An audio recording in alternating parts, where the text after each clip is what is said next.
Is-Segretarju Ġenerali tal-Partit Nazzjonalista Pawlu Borċ Oliver jiddefendi l-Sindku Nazzjonalista Michael Fenekadami li kif żvelat mir-rapport tal-awdituri tħallas 5,000 euro aktar mill-suppost.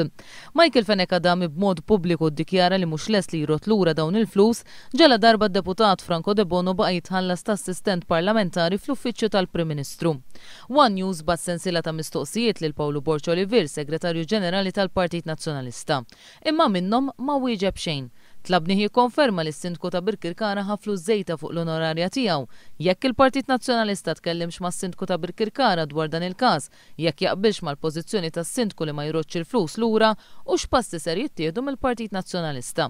Iżda Pawlu Borċ Oliver għażel biss li jiddefendi lil Michael Fenekadami u minflok irrisponda żeffen fin-nofs sindki oħra li skontu wkoll ħadu flus żejda. Borċ Oliver baqa' ma qalx jekk il-Partit Nazzjonalista hux ser jitlob lis-Sindku Nazzjonalista jirritorna l-flus żejda liħa. Fil-jiem li għaddew One News għamel kuntatt mad-deputat nazzjonalista Edwin Vassallo li minkejja li hu inkarigat mill-uffiċċju tal-Kunsilliera tal-Partit Nazzjonalista għalli mhuwiex infurmat dwar dan il-każ. U minkejja li tlabnih jivverifika l-każ u jkellimna meta jkollu d-dettalji, Edwin Vassallo wieġeb hekk. Ma nafx ta' forsi tista' tiċċekkja mbagħad nerġgħu nċemplulek. Ma mhux se ngħaddi kummenti.